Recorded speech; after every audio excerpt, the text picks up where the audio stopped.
मैं अनामिका पांडे आप सभी का एशियन पॉइंट पर स्वागत करती हूँ। यह 6 मार्च को आए हुए सीजीएल मेंस के क्वेश्चन पेपर है, जिसका आज मैं क्वेश्चन नंबर 7 सॉल्व करवाऊंगी। इसके पहले भी मैंने 6 क्वेश्चन सॉल्व करवा रखे हैं। क्वेश्चन यह है कि for what value of m will the system of equations 18x minus 72y plus 13 is equal to 0 and 7x minus my minus 17 is equal to 0 have no solution।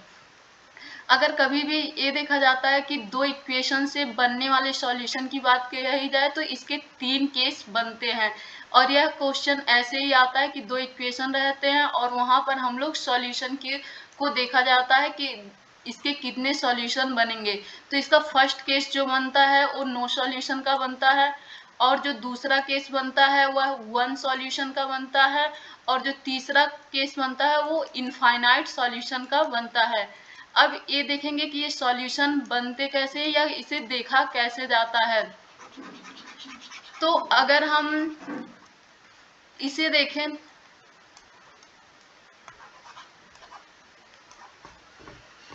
तो यहाँ पर दो लाइन देखी जाती है कि ये दोनों लाइन अगर पैरेलल होती है, अगर दोनों लाइन पैरेलल है तो इन दोनों लाइन के सॉल्यूशन नहीं बनेंगे, क्योंकि जब दोनों लाइन एक दूसरे पर कट करती है तो ही वह सॉल्यूशन बनते हैं।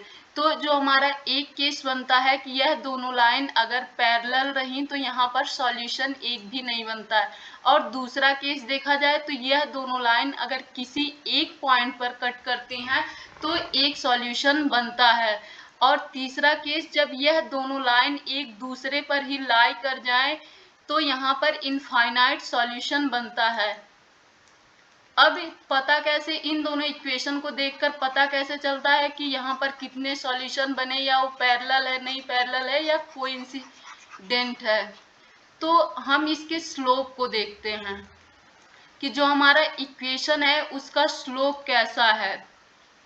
अगर स्लोप पैरेलल रहा नो सॉल्यूशन, स्लोप एक जगह कट कर रहा है 1 सॉल्यूशन, और अगर स्लोप कोइंसिडेंट हो गया तो इनफाइनाइट सॉल्यूशन। अगर दो एग्जांपल लेते हैं a1 x plus a2 y is equal to c1 b1 y लेते हैं a2 x plus b2 y is equal to c2। अगर x और y के कोफिशिएंट को देखा जाए a1 is equal to a2 is equal to b1 is equal to b2 is equal to c1 c2। अगर यह केस बनता है तो इसका मतलब यह होता है कि वह जो दोनों लाइन है वह एक दूसरे पर लाई करती हैं और यहाँ पर इनफाइनाइट सॉल्यूशन बनते हैं। दूसरा केस देखा जाए तो a1 divide by a2 is equal to b1 divide by b2 but not equal to c1 divide by c2।